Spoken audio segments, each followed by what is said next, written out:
არასამთავრობო ორგანიზაციებმა და ცალკეულმა მედია საშუალებებმა ჯერ ქართულ გამჭვირვალობის კანონს დაარქვეს რუსული. ახლა კი იმავეს ამერიკული კანონის ზუსტ ასრულზე ამბობენ. 102 ორგანიზაცია ამჯერად ცდილობს საზოგადოება დაარწმუნოს, რომ უცხოური გავლენის რეგისტრაციის ამერიკული აქტი რუსულია. პარლამენტის თავმჯდომარე NGO სექტორის აბსურდულობაზე საუბრობს და ამბობს, რომ ისინი ამერიკის დღევანდელ ხელისუფლებასაც უწოდებენ პრორუსულს. უბრალოდ ყოვლისა აქაც იგივე კითხვა მინდა დავსვა, ვისი დაფინანსებით მოგზაურობს ბალტიის ქვეყნებში, ქალბატონი სალომე. ფიქრობ, რომ ეს კითხვა უნდა დაისვას და გაეცეს პასუხი და ამ პასუხში ჩვენ დავინახავთ, ვისი კიდევ ერთხელ მტკიცებულებას, ვისი მარიონეტი არის ექს-პრეზიდენტი ზურაბიშვილი. რაც შეეხება ბალტიის ქვეყნებში ასე გახშირებულ ვიზიტებს, სამწუხაროა, რომ ეს სამი სახელმწიფო ევროკავშირის წევრი ყოფილი საბჭოთა რესპუბლიკები ასეთი თრული დამოკიდებულება აქვთ ქართველი ხალხის და მისი ხელისუფლების მიმართ. ძალიან სამწუხარო არის ეს ყველაფერი, თუმცა ამის ახსნაც არსებობს. ჩვენ მე ამაზე ვისაუბრე კიდევაც, რომ ბალტიის ქვეყნებს სამ ქვეყანას აქვს თავისი შიშები რუსეთთან დაკავშირებით და სამწუხაროდ ნაცვლად იმისა, რომ ამ შიშებს თავად გაუკლავდნენ, მით უმეტეს ნატოს წევრი ქვეყნები არიან და არ ვიცი რის ეშინიათ, მიუხედავად იმ ნაცვლად იმისა, რომ ამ შიშებს თავად გაუმკლავდნენ და დადგნენ ამ შიშების პირისპირ, ცდილობენ სხვა ქვეყნების მეშვეობით აიცილონ რაღაც რისკები და ამ შემთხვევაში საქართველოს ამ სამი ქვეყნის მოქმედი ხელისუფლებისთვის არის მხოლოდ ინსტრუმენტი რუსეთის ინსტრუმენტი, რათა ასე ვთქვათ, საქართველოს მოშვეობით მოხდეს რუსეთის ყურადღების გადატანა სხვა საკითხებზე. და სამწუხაროა, რომ ასეთი დამოკიდებულება აქვს ქართველი ხალხის მიმართ, მათთვის ამ სამი ხელისუფლებისთვის ქართველი ხალხი არის მხოლოდ ინსტრუმენტი საკუთარი თავიდან რისკების აცილებისა.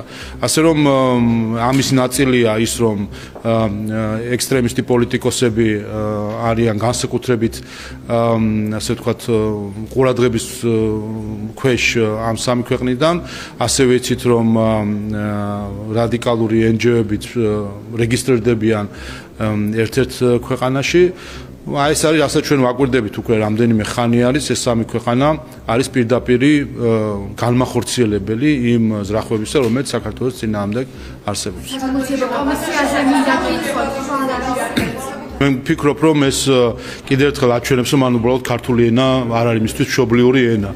ეს ზოგადად ახასიათებს ხოლმე ადამიანებს, რომლებიც უცხო ენაზე საუბრობენ, რომ იმ ენაში დამკვიდრებული ტერმინების სიმძაფრეში ვერ ერკვევიან ხოლმე. ამიტომ ესეც, რომ საკუთარ ქვეყნის მოქალაქეებს ამ ტერმინოლოგიით მიმართავს, აჩვენებს, რომ ქართული ენა უბრალოდ მისთვის მშობლიური ენა არ იცის და არ იცის სად რა ტერმინი და სიტყვა გამოიყენოს. სხვა მხრივ ხა მისი დამოკიდებულება ქართული ხალხის მიმართ როგორი არის, ეს არაერთხელ ვნახეთ სხვადასხვა მომენტში და ესეც ამის დასტურია. ხო, ეს სხვაჯერ ეს სკანდალური ინფორმაცია არის, რომელიც 6 თვის თავზე როგორც იქნა გავიგეთ ახალგაზრდების ასოციაციისგან. როგორც გახსოვთ, მე თავის დროზე საჯაროდაც მოუწოდებდი მათ, რომ გაეცათ პასუხი კითხვაზე.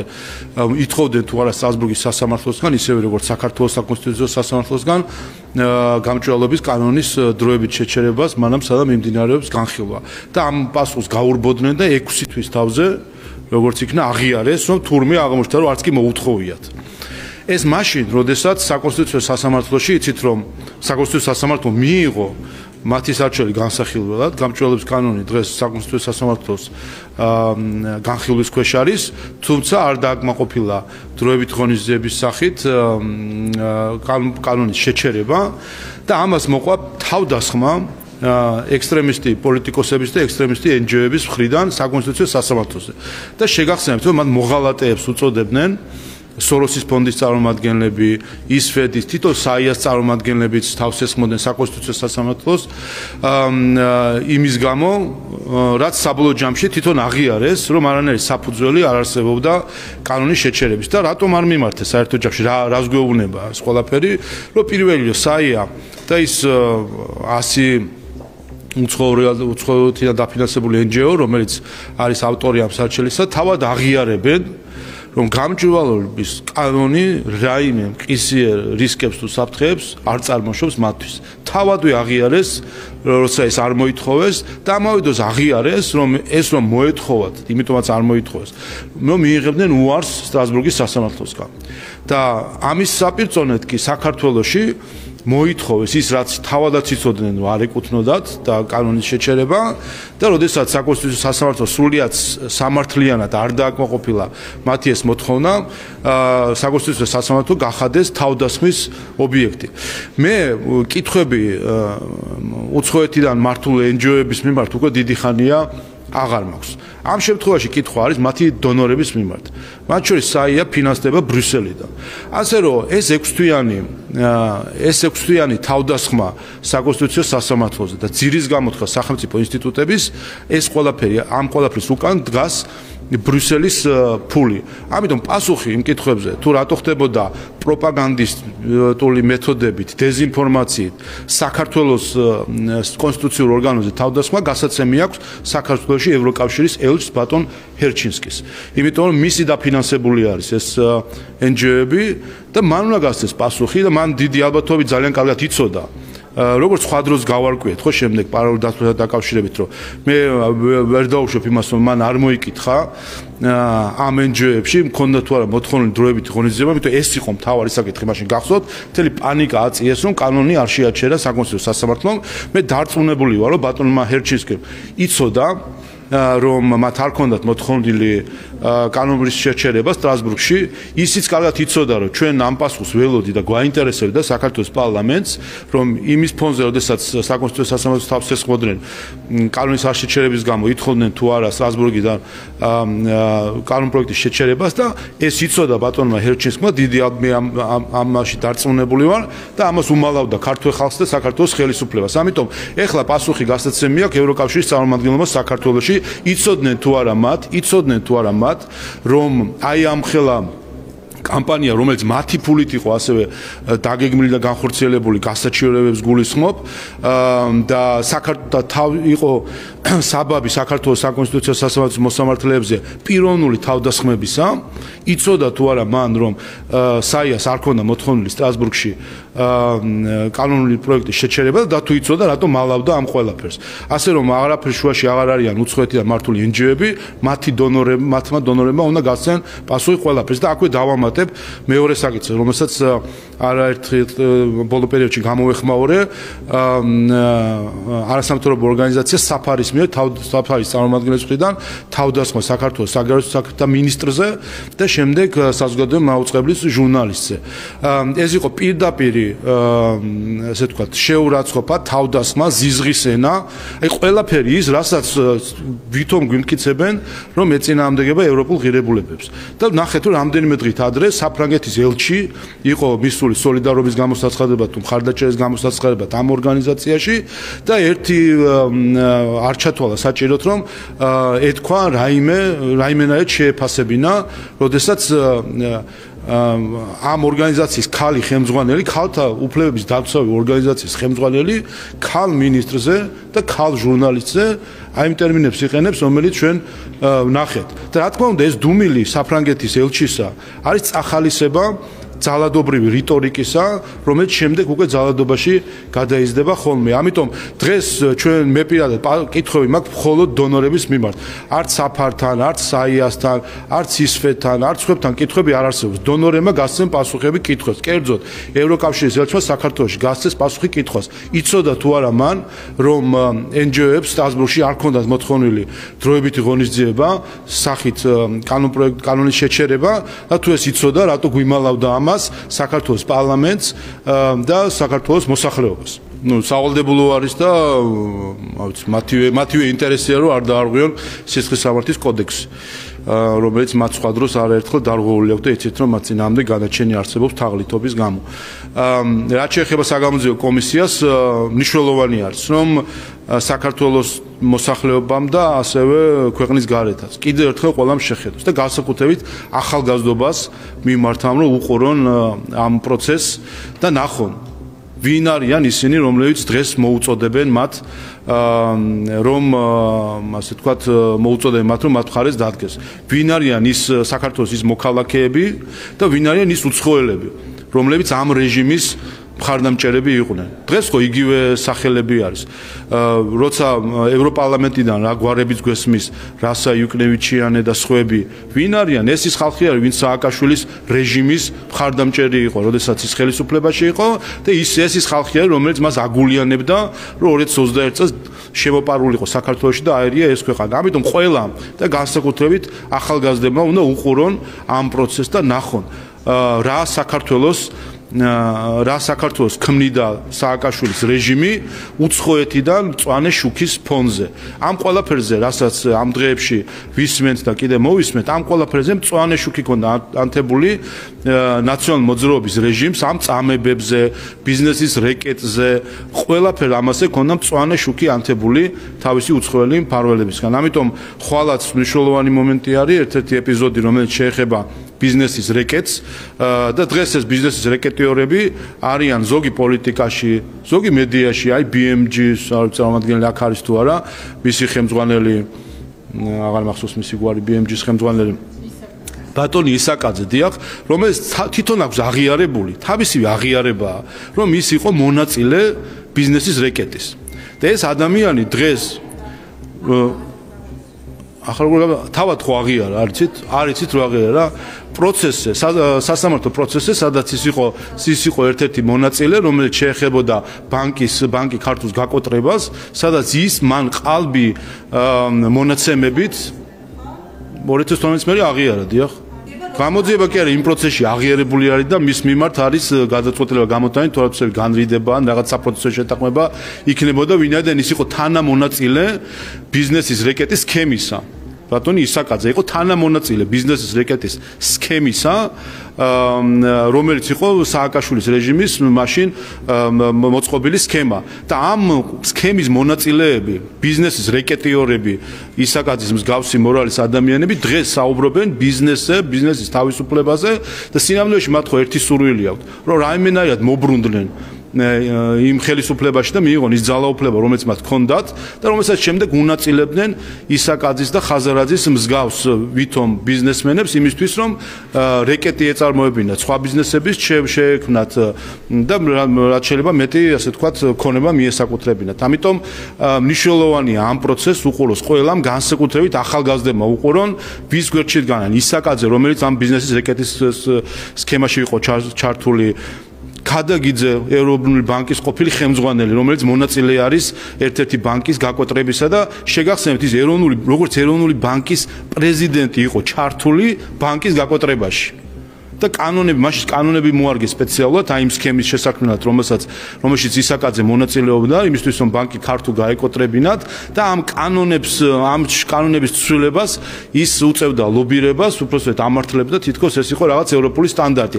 აი ამ მოძალადე რეკეტიორ ადამიანებთან მქონდა საქმე და დღესაც ზუსტად იგივე ხალხი არის, ვინც ვითომ ოპოზიციას წარმოადგენს, ზუსტად იგივე ხალხი არის, ვინც ქუჩაში დგას.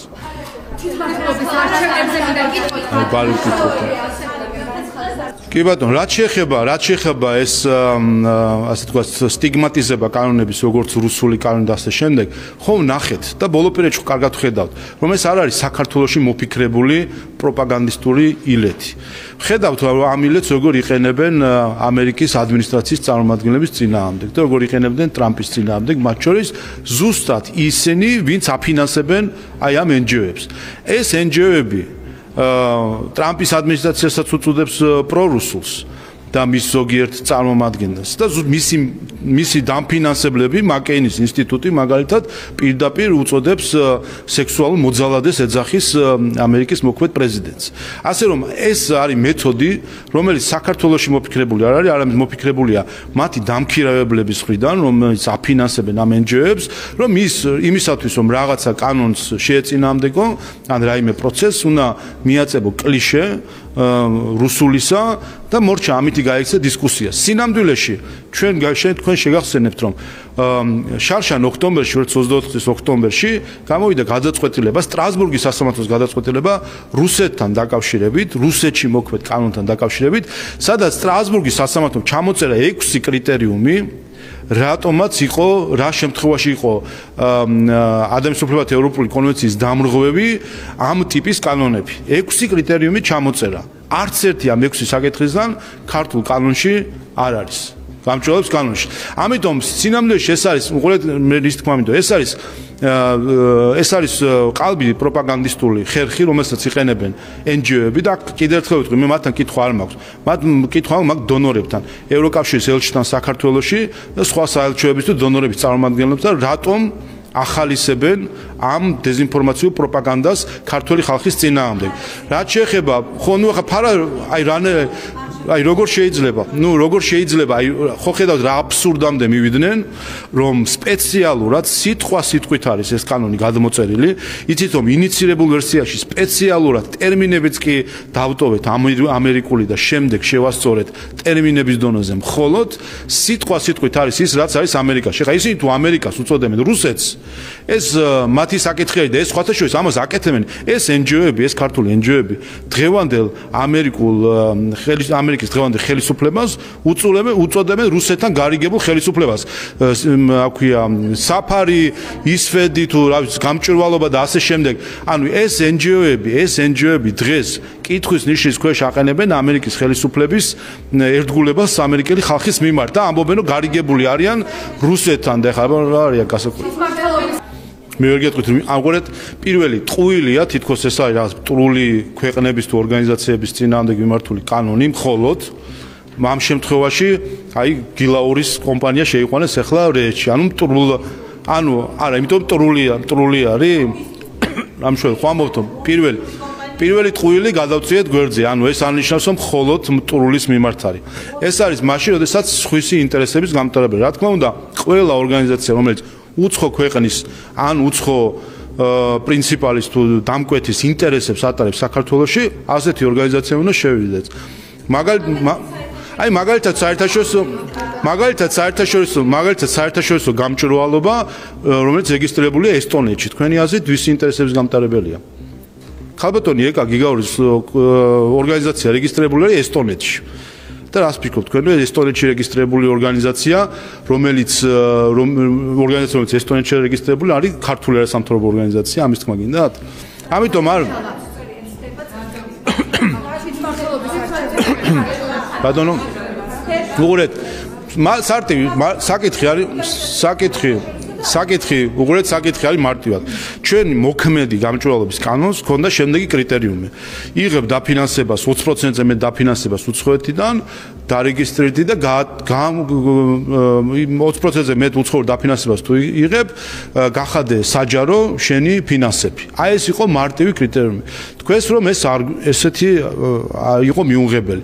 მეორე არის ამერიკული მიდგომა, რომელიც ამბობს, რომ გაქვს უცხოური დაფინანსება 1 ცენტი მაინც ჩვენ შევისწავლით, ატარებ თუ არა უცხო დამკვეთის ინტერესებს და თუ ატარებ, მაშინ გექნება ვალდებულება რომ დარეგისტრირდე. არის ორი მიდგომა. ერთი არის ავტომატური გამჭვირვალობა ყველა ორგანიზაციის, რომელიც 20%-ზე მეც იღებს, ეს არის მოქმედი გამჭვირვალობის კანონი და ამას უწოდებს, რუსული კანონი უწოდეს და მეორე ამერიკული მიდგომა არის, რომ მნიშვნელობა არ აქვს 20%, 1%, 0.1%, 1 ცენტით თუ გაქვს უცხოური დაფინანსება, მაგრამ შენი არსით წარმოადგენს უცხო ქვეყნის ინტერესებს, მაშინ უნდა გახადო საჯარო შენი ფინანსები. ამიტომ ყოველი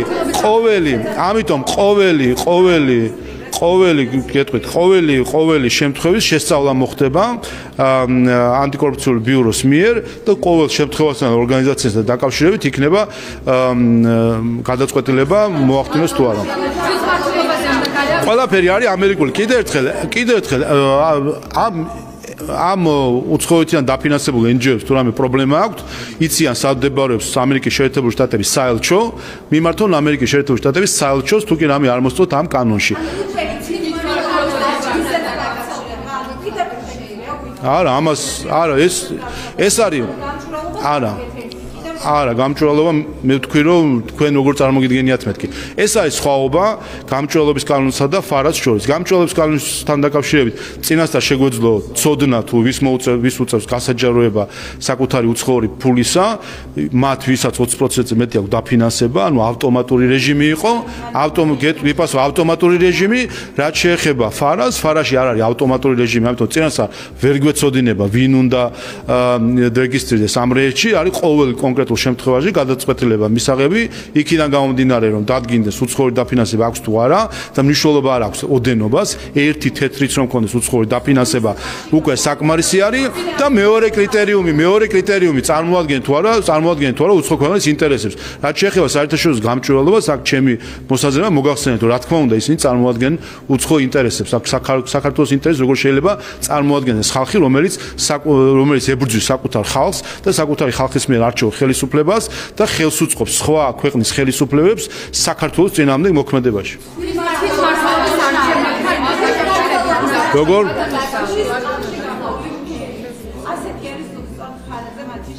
ანუ ამერიკის შეერთებულ შტატებს ეძახით თქვენ ცხვრის ტყავში გახვეულ მგელს? ანუ ამერიკის შეერთებულ შტატებს ეძახით? ამერიკის შეერთებულ შტატებს უწოდებთ? იმიტომ ამბობენ რომ ამ NGO-ებისთვის ამერიკის შეერთებულ შტატების დღევანდელი ადმინისტრაცია არის რუსეთთან შეკრული ადმინისტრაცია. ეს მათი შეფასებებიდან ჩვენ გვსმენია. ასე რომ გასაგებია რომ მათთვისაც ამერიკის შეერთებულ შტატების მოქმედი ადმინისტრაცია არის რუსეთთან შეკრული ადმინისტრაცია, ამიტომ ამ შეფასებები არ გვიყვარს. ანტი, რაც შეეხება ამ დღეს პირიქით 80 აღორეთ ჩვენ საერთო ჯამში ამ კანონმაც მოგვცა ძალიან კარგი შედეგი და რატომ? დღეს მდგომარეობით 400-მდე ორგანიზაცია არის რეგისტრირებული რეესტრში და პატიოსნად გაასაჯაროა საკუთარი დაფინანსებები და ამის ხედავთ რომ პრობლემა შეექმნა ამ 400-დან რომელიმეს ვერ აღარ ფუნქციონირებენ და აი პასუხობთ მივდივარ ნაბიჯი და კარგ პასუხს გაგცემ. მოკლედ ამ 400 ორგანიზაციიდან ვინმეს პრობლემა შეექმნა, არ შეექმნა. ერთადერთი რაც მოხდა ამ ყველაფრით არის რომ საქართველოს მოქალაქეებმა იციან ამ 400 ორგანიზაციას ვინ აფინანსებს და რაში იხარჯება ეს ფული. ამის მიღმა აღმოჩნდა რომ არსებობს 100 ორგანიზაცია რომელიც მალავს თავის ფინანსებს.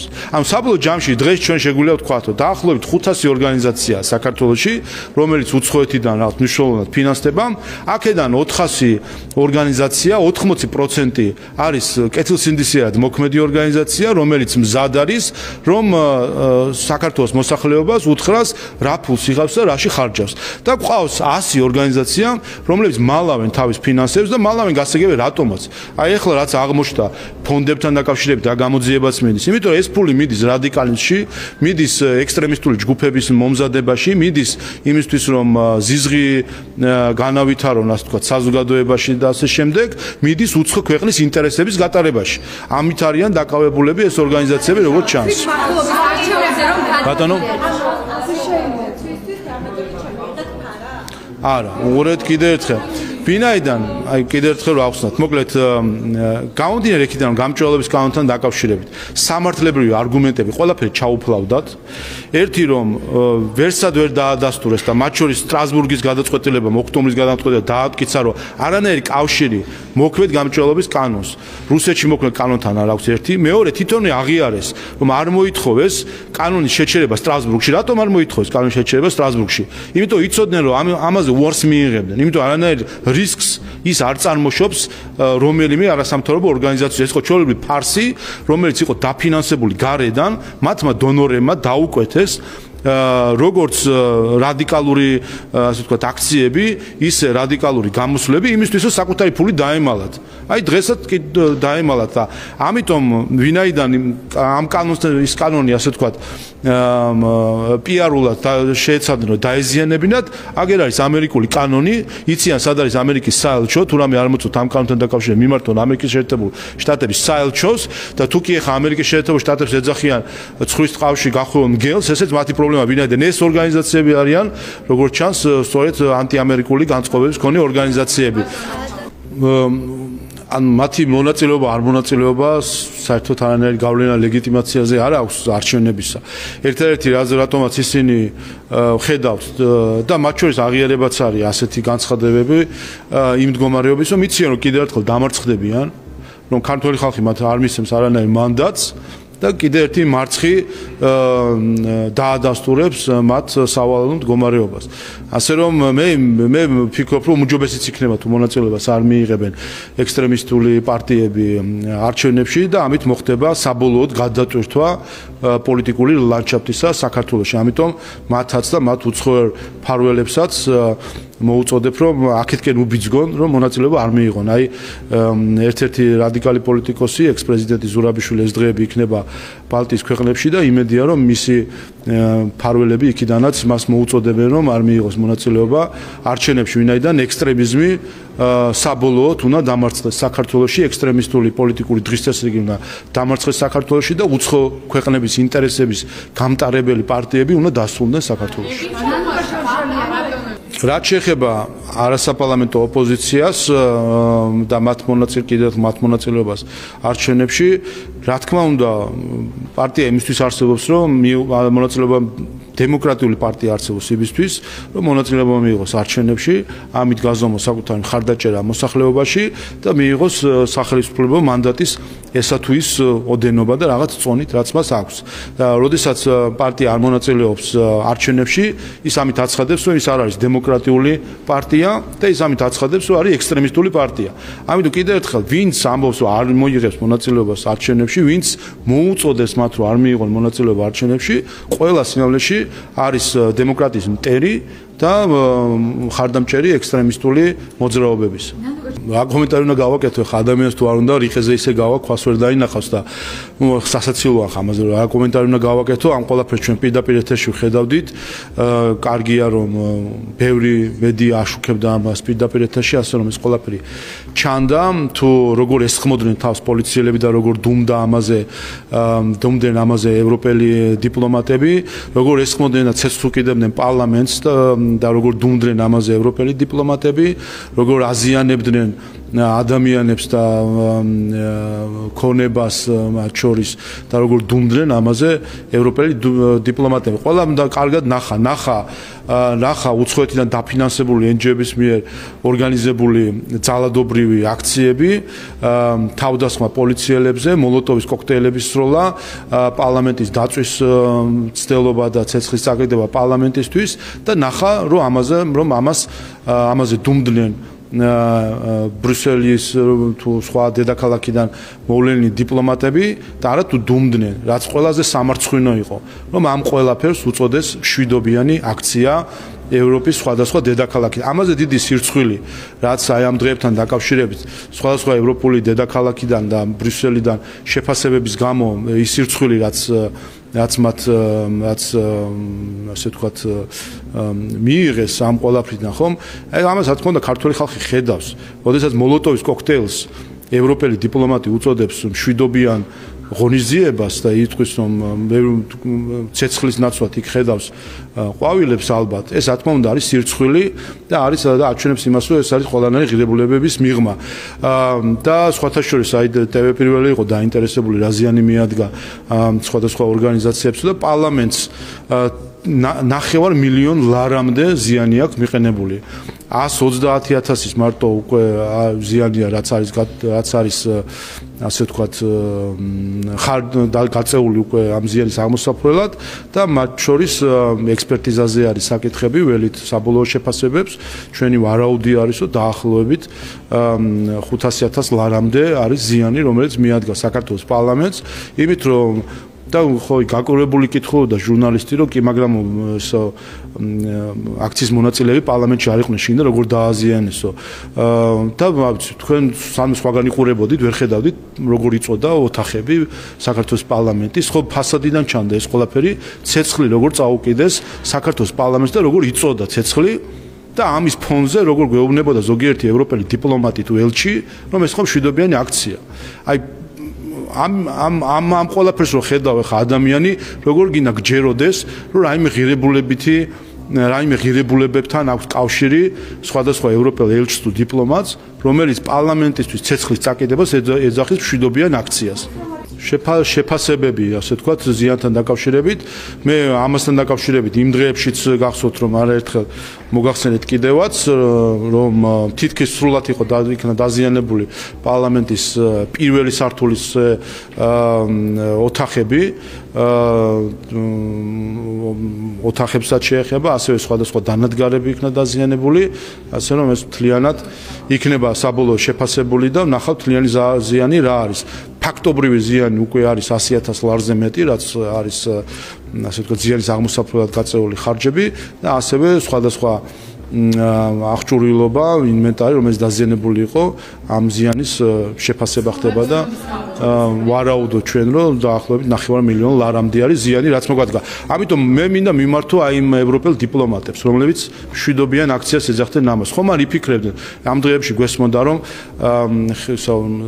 ფული უნდა გამოვყოთო იმ არასამთავრობო ორგანიზაციებს, რომელიც აი იმ რადიკალიზმის ორგანიზატორები იყვნენ მათ შორის. ხომ არ იფიქრებდნენ, რომ ამ თანხიდან ნაწილი მაინც ამ ნაწილით აიღონ და დაფარონ ის ზიანი, რომელიც მათ მიერ დაფინანსებული NGO-ების გამო მიადგა საქართველოს პარლამენტს. კიდევ ერთხელ წინასწარი შეფასებებით 9 მილიონ ლარამდე არის ის ზიანი, რომელიც მიადგა საქართველოს პარლამენტს, რომელიც უნდა დაიფაროს ახლა ქართული ხალხის ბიუჯეტიდან, ქართული ხალხის ფულით.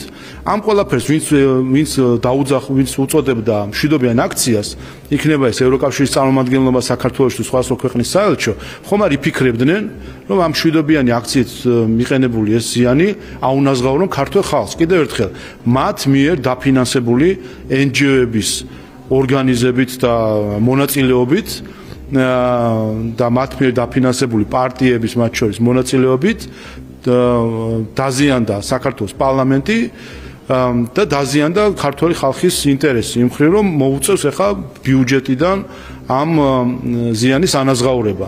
და ხომ არ იფიქრებდნენ, რომ ქართულ ხალხს ეს ზიანი აუნაზღაურონ, იმიტომ რომ მათ მიერ დაფინანსებული სუბიექტების მხრიდან მოხდა ამ ზიანის მიყენება, მათ მიერ წახალისებული იყო ეს ძალადობა, იმიტომ რომ არ გმობდნენ და საკუთარი დუმილით ახალისებდნენ ამ ძალადობას. ვფიქრობ, რომ მათი პასუხისმგებლობა არის, რომ აუნაზღაურონ ქართულ ხალხს ეს ზიანი. ეხლა ქალბატონი ექს-პრეზიდენტი იმყოფება ბალტიის ქვეყნებში და მიიღებს შესაბამის ინსტრუქციებს. მე რამდენიც დაანონსეს კიდევაც, რომ ალბათ სხვებთან ერთადაც არის იქ და ერთობლივ ტრენინგ სემინარ ჩაუტარებენ ალბათ, როგორ დააზიანონ საქართველო და ჩვენ არანაირ სხვა აიმე სიკეთეს მე სამწუხაროდ ამ სამი ქვეყნის ხელისუფლებისგან არ ველი, მთელი ეს პერიოდი დაკავებულები არიან ქართული ხალხის დაზიანებით და რა თქმა უნდა ისინი არ მოქმედებენ საკუთარი დამოუკიდებელი ასე ვთქვათ გადაწყვეტილებით, ისინი თავად არიან ინსტრუმენტი იმ ძალების ხელში, რომელსაც სურს საქართველოს დაზიანება. ასე რომ, არ ვიცი, როგორც არ უნდა შეიკრიბონ, გადანაწილდნენ, კიდევ ერთხელ ვიტყვი, რომ შესაკრებთა გადანაცვლებით საერთო ჯამში ჯამი არ იცვლება, ვინაიდან მოღალატეს მიუმატებ აგენტს თუ აგენტს მიუმატებ მოღალატეს, ჯამი ერთი არის მათთვის. ამიტომ მათ აირჩიეს გზა ღალატის, აირჩიეს გზა საქართველოს ინტერესების წინააღმდეგ წასვლის, ეს გზა არის ჩიხი. ყველა ვინც კი ისტორიულად დაადგა ამ გზას, იქნებოდა ეს ორჯონიკიძე თუ სხვები, ყველა საბოლოო ჯამში ყველამ ცუდად დაათარა. ასე რომ ღალატი ყოველთვის არის ჩიხი. 21 საუკუნის ორჯონიკიძეები, რომლებიც ეხლაც ისიც ხო გარედან მართული იყო, რა, გარედან შემოვიდა, იმისთვისაც რომ გეკითხათ, ამის წინ თქვი კიდევ ორჯონიკიძესაც რომ გეკითხათ, ის ალბათ გულანთებული პატრიოტი ვარო იტყოდა საქართველოს. ზუსტად ამას აკეთებენ ესენიც, დადიან გარე-გარე, საზღვარგარეთ, ჩამოდიან, გვეუბნებიან გულანთებული პატრიოტები არა, სიამოვნეში თავიდან ბოლომდე იმართებიან უცხო ქვეყნებისგან და უცხო ძალებისგან. საქართველოს მოსახლეობა და მისი ხელისუფლება. ამ ორი სუბიექტის ერთიანობა მიგვიყვანა ჩვენ იქამდე, რომ მიუხედავად იმისა, რომ ყავს მარგინალი უმცირესობა, რომელიც უცხო ქვეყნის დაკვეთით, უცხო ძალების დაკვეთით მოქმედებს და ცდილობს შეარყიოს ჩვენი ქვეყანა, რომ მათ რომ ისინი საბოლოო მიზანს ვერ აღწევენ. ჩვენ დღეს ვართ ლიდერი მთლიანად კონტინენტზე ვართ ლიდერი ეკონომიკური განვითარების ტემპებით. და ეს უკვე რამდენიმე წელი ამას ვახერხებთ იმის პარალელურად, როდესაც ვხედავთ პირდაპირ თავდასხმებს ბრიუსელიდან საქართველოზე უსამართლო თავდასხმებს რიგ შემთხვევაში განზრახ მავნებლობას ქართული ხალხის წინააღმდეგ, მაშინ როდესაც მაგალითად გთხოვდნენ სანქციები დაგვეწესებინა რუსეთისთვის, როდესაც ბრიუსელიდან მოდის ასეთი მოთხოვნა, რა თქმა უნდა, აქ ამის მოთხოვნის დამყენებელი ან არის სულელი და არ ესმის თუ რა შედეგი შეიძლება გამოიღო საქართველოს მხრიდან ამ ქმედებას ჩვენი ხალხისთვის და მეორე ან არის მავნებელი. ძალიან კარგადაც იცოდნენ, რომ ეს საქართველოსთვის იყო კატასტროფა და იყო ჩვენი ქვეყნის ეკონომიკის და სახელმწიფოების გრევის ტოლფასი და მიუხედავად ამისა მოგვიწოდებდნენ ბრიუსელიდან და მოითხოვდნენ საქართველოსგან რომ დაგვეწესებინა სანქციები. ასე რომ მიუხედავად იმისა, რომ სხვადასხვა გარე ძალები ცდილობდნენ საქართველოს დაზიანებას, სწორედ იმიტომ, რომ ბრძნულად, ჭკვიანურად და გათვლად მოქმედებდა საქართველოს ხალხის მიერ არჩეული ხელისუფლება და ქართული ხალხის ინტერესში რაც თავარია, სწორედ ამან მოგვიტანა ეს შედეგები, რომ ვერ აზიანებენ ვერანაირად ჩვენს ვერცერთ ინტერესს, ვერც პოლიტიკურ ინტერესებს, ვერც ეკონომიკურ ინტერესებს. მე ამ აქტს უწოდე უმადური აქტი, ვინაიდან ეს არის უმადურობის აქტი ქართული ხალხის მიმართ, იმ ხალხის, იმ სახელმწიფოს და იმ ხელისუფლების, გულისხმობ ქართული ოცნების ხელისუფლებას, კონკრეტულად იმ ხელისუფლების მიმართ, რომელიც გვერდში დაუდგა ამერიკელ ხალხს და ამერიკის ხელისუფლებას, მაშინ, როდესაც ეს მათ ყველაზე მეტად სჭირდებოდათ. მაშინ, როდესაც ნატოში ავღანეთში ნატოს წევრების უმრავლესობა სიმბოლური კონტინგენტით იყო წარმოდგენილი, ზოგი კი საერთოდ არ იყო წარმოდგენილი და თუნდაც აი ეს ბალტიის ქვეყნები, რომელიც დღეს ასეთი რაღაცა რო იფიქრო თითქოს ახლა იმას უყურებენ, რომ ხმალზე ხელი როდის გაიკრან, აი სადაც ხმალზე ხელი იყო გასაკრავი ავღანეთში, იყვნენ 30-40 კაცით წარმოდგენილი თითო. მაშინ, როდესაც საქართველოს თითქმის 1000 და რიგ შემთხვევაში 1500 კაციანი კონტინგენტი ყავდა. ვიყავით მეოთხე ნატოს წევრ ქვეყნებთან შედარებითაც კი მსოფლიოში, აი ავღანეთში ყოფნის დროს ვიყავით მეოთხე ჩვენი კონტინგენტით. და დაუდექით გვერდში ამერიკელ ხალხს და ამერიკის ხელისუფლებას. ეს გვერდში დგომა გამოიხატა იმით, რომ ჩვენი ჯარისკაცების მონაწილეობით გამოიხატა იმ სისხლით, რომელიც ქართველმა ჯარისკაცებმა დაღვარეს იქ და იცით, რომ რამდენიმე ათეული ჯარისკაცი დაიღუპა და რამდენიმე ასეული დაშავდა ამ მისიის დროს. ჩვენი მონაწილეობით ავღანეთის მისიაში დაახლოებით 2 მილიარდი დოლარის კონტრიბუცია გვაქვს გაღებული ამ მისიისთვის ჩვენი მონაწილეობით. ამიტომ რა თქმა უნდა, როდესაც ჩვენ ხედავთ, რომ ზოგიერთი პოლიტიკოსი ასეთ აქტს აინიცირებს, ეს სხვა არაფერია თუ არა უმადურობა ქართული ხალხის, ქართული ჯარისკაცების, საქართველოს ხელისუფლების მიმართ. არ ვიცი, ამ კვლევას არ ვიცი, მაგრამ სასაცილოა ხა ავტოკრატია ვინმე უწოდოს საქართველოს, რომელიც კიდევ ერთხელ ყველა კვლევით ჩავხედოთ, ხომ აი ეს კვლევები ხო ქვეყნდება. იქნება ეს ეკონომიკური თავისუფლება, როგორ შეიძლება ავტოკრატიაში ეკონომიკური თავისუფლება იყოს, იქნება ეს კორუფციის მდგომარეობა ქვეყანაში, როგორ შეიძლება ავტოკრატიულ ქვეყანაში კორუფციის დაბალი დონე იყოს და ვიყოთ ლიდერი და უსწრებდეთ ევროკავშირის ქვეყნებს კორუფციის დაბალი დონით, როგორ შეიძლება სხვა მიმართულებითაც ვქონდეს ვიყოთ ევროკავშირის ქვეყნებზე წინ და ვინმე მიძახოს, რომ აქ არის თითქოს ავტოკრატია. სხვათა შორის ამან გამახსენა გუშინ წინ ნახე, თუ გუშინ იყო გერმანიის საელჩოს რაღაც პოსტი იყო, არც გერმანიის ელჩის თუ საელჩოს პოსტი იყო. ზოგადად სამწუხაროდ გერმანიის ელჩი ბოლო პერიოდში გამოირჩევა რაღაც პროპაგანდისტული გზავნილებით, რომელიც მანიპულაციას ეფუძნება ხოლმე და რამდენჯერმე მოუწია მას მისი მანიპულაციის გამო განმარტებების გაკეთება, გახსოვთ მოლდოვისთვის სესხის მიცემა, მან როგორ წარმოაჩინა თითქოს ეს რაღაც ნაჩუქარი ფული იყო მოლდოვისთვის 1.8 მილიარდი და სხვა ასეთი შემთხვევებიც იყო და იყო განცხადება, რომელიც ეხებოდა ასე ვთქვათ თბილისსა და ზაარბრიკეს შორის მეგობრობის პროცესს, ასე ვთქვათ და იყო ასე ვთქვათ წლისთავი ამ მეგობრობის დაძმობილების თარიღისა და იქვე კვლავ გერმანიის ელჩმა მის მანიპულაციურ სტილში ბოლოში მიაყოლა ასე ვთქვათ რომ აი სამწუხაროდ ეხლა საქართველოს რაღაცას ცილდება. შეგახსენებთ ყველას რომ ზაარბრიუკენი და თბილისი დაძმობილდნენ 1975 წელს თუ არ ვცდები. გაგანია საბჭოთა კავშირი იყო. გაგანია საბჭოთა კავშირი. და ეხლა გერმანიის ელჩი დღევანდელ თბილისს, დღევანდელ საქართველოს ადარებს საბჭოთა კავშირის დროინდელ თბილისს და საქართველოს და მაშინ რომ დავდმობილეთ ეხლა თურმე უკან მიდის საკითხები. აი უბრალოდ ამაზე უტიფარი манипуляция, როცა საბჭოთა კავშირის დროს, გაგანია საბჭოთა კავშირის დროს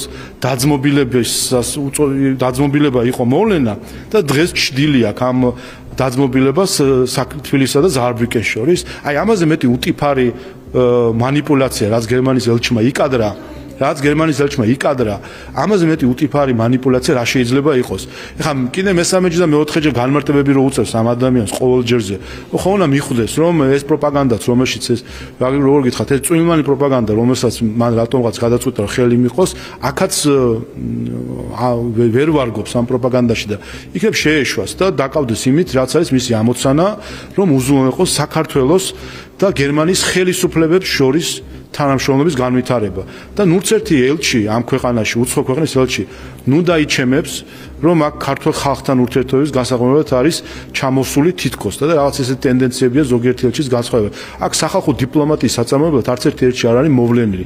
ყველა ელჩი წარმოადგენს საკუთარ ხელისუფლებას და შესაბამისად უნდა ითანამშრომლოს ქართული ხალხის ხელისუფლებასთან და ის ადამიანები რომლებიც აცხადებენ რომ პრეტენზია აქვთ რომ მასპინძელი ქვეყნის ხალხის ინტერესები იციან და ხალხის ინტერესებით მოქმედებენ, ესეთი ხალხი იყო სხვა საუკუნეებში. გავიდა ეგ პერიოდი, როდესაც სხვადასხვა დამორჩილებული ქვეყნები და ვასალები ყავდა ამა თუ იმ ქვეყანას. ასე რომ ყველა დიპლომატს მიმართავ, რომ მოზომილი იყვნენ საკუთარ შეფასებებში, როდესაც ისინი საუბრობენ, რომ თითქოს ისინი ქართული ხალხის ინტერესებისთვის მოქმედებენ და ქართულ ხალხთან ურთიერთობის განვითარებას სურთ. ესეთი ჩვენ უკვე ვნახეთ.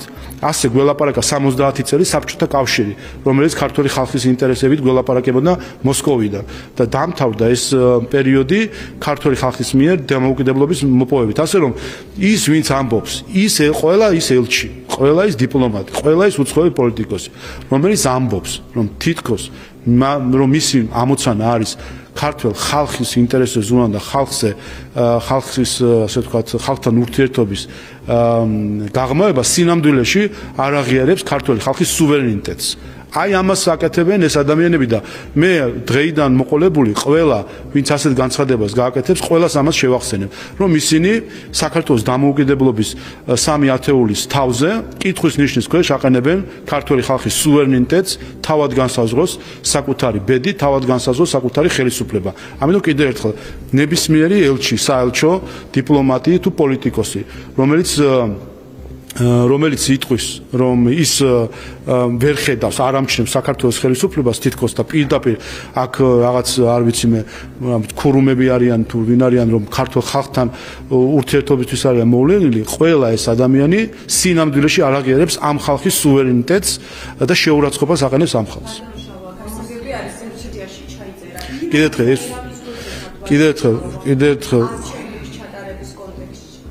კიდევ ამ კვლევას კონკრეტულად არ ვიცი, მაგრამ რით იხსნით თქვენ იმას, რომ საქართველოს კორუფციის სიმცირით უსწრებს ევროკავშირის ბევრ ქვეყანას და ნატოს წევრ ბევრ ქვეყანას. რით იხსნით იმას, რომ საქართველოს ეკონომიკური თავისუფლების მაჩვენებლით უსწრებს ევროკავშირის ბევრ ქვეყანას. რით იხსნით იმას, რომ საქართველოს სამართ კანონის უზენაესობის ინდექსით უსწრებს ევროკავშირის რამდენიმე ქვეყანას. რით იხსნით ამ ყველაფერს ესახსენით და შემდეგ მაგასაც აგიხსნით. როგორი გადრებათ? რას ქვია? ვინ არ აღიარა? რას ქვია? რას ქვია? ვინ არ აღიარა?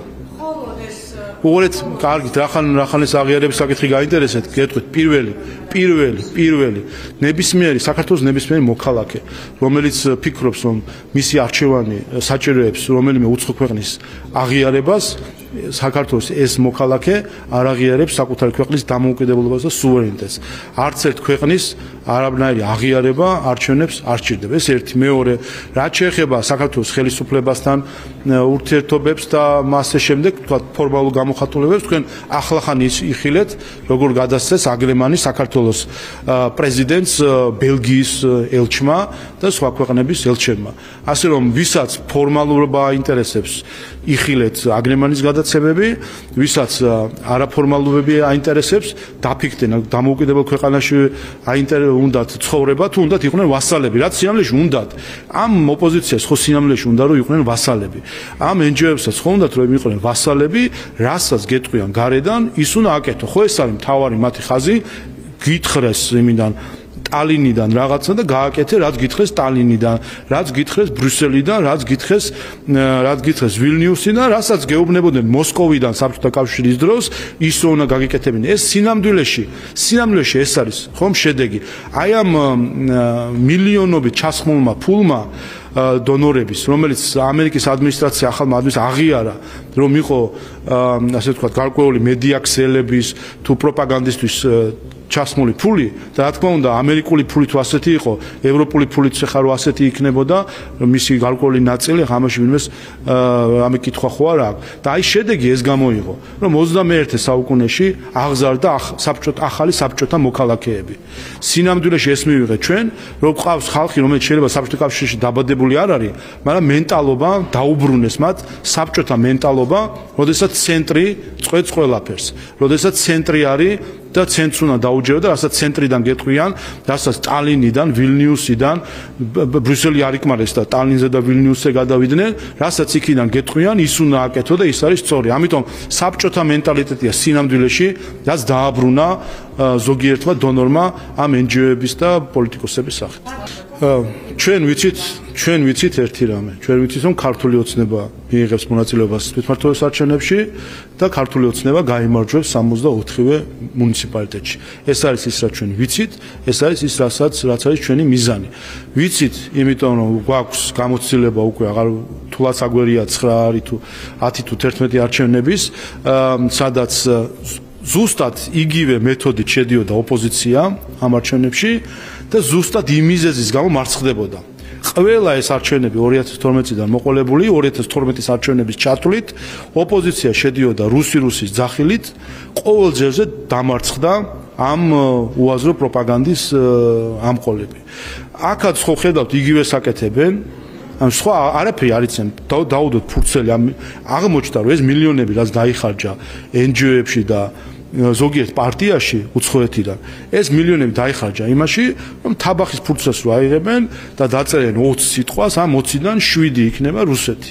აი ეს არის და ამით კმაყოფილი არიან დამფინანსებლები, ტაშსუკრავი, რა კარგია, რამდენჯერ თქვი, ერთ-ერთი ინდიკატორი, როგორ ჩანს დღესდღეობით პროექტების განხორციელებისა, არის ის, რომ რამდენჯერ იტყვიან რუსეთი, რამდენჯერ იტყვიან კრემლი და ასე შემდეგ და უხარიათ ცალკე NGO-ებს უხარიათ, რომ ამის გამო დონორები ფულს აძლევენ და დონორებს უხარიათ, რომ ეს სიტყვები გაიგეს. აი ამ დონეზეა დასული დღეს სამწუხაროდ უცხოური დაფინანსების დიდი ნაწილი საქართველოში, რომ რუსი აძახებინონ ამ ყველაფერს და გარდა იმისა, რომ აზიანებენ საზოგადოებას, სხვა არაფერს არ აკეთებენ. რაც შეეხება არჩევნებს, კიდევ ერთხელ ჩვენ ვიცით, რომ ჩვენ გავდივართ, სხვა დანარჩენი პარტიების გადასაწყვეტია, ვინ მიიღებს მონაწილეობას და ვინ არა. ჩემი სურვილი არის, რომ ექსტრემისტულ პარტიებმა არ მიიღოს საერთოდ მონაწილეობა არჩევნებში, რათა ჩვენს ამომრჩევლებს არ ქონდეთ იმისი ხიბლიც კი, ასე ვთქვათ, ან საბაბი, რომ შემთხვევით მათი ხმა წავიდეს ექსტრემისტულ პარტიაში. ამიტომ თუ კი ისინი მონაწილეობას არ მიიღებენ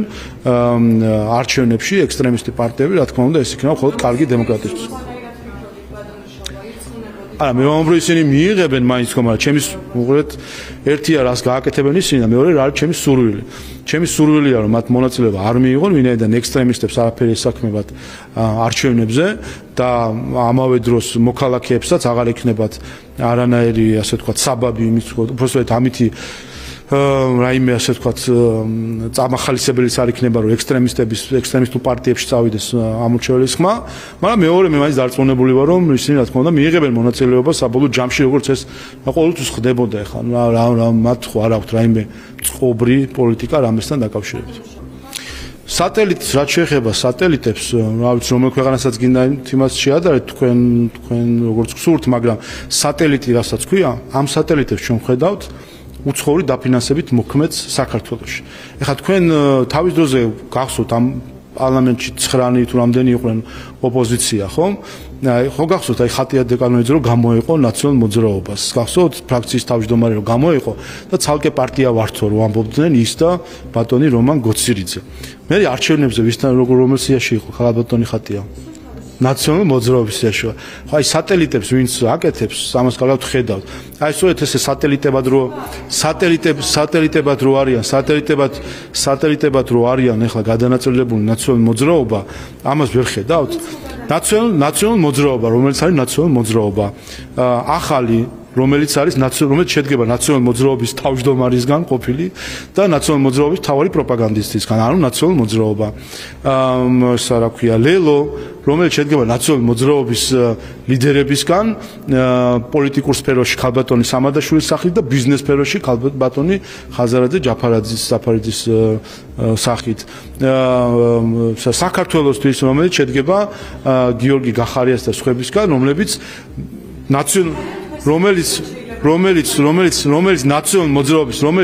მოძრაობის თავმჯდომარის არ დაჭერის გამო გაიქცა ქართული ოცნებისგან, რომ არ დაეჭირა ნაციონალურ მოძრაობის თავმჯდომარე ნიკა მელია. ამიტომ სატელიტები თუ გაინტერესებთ, შეგიძლიათ კარგად მოძებნოთ ოპოზიციის არასაპარლამენტო რადიკალური და ექსტრემისტული ოპოზიციის ფლანგს.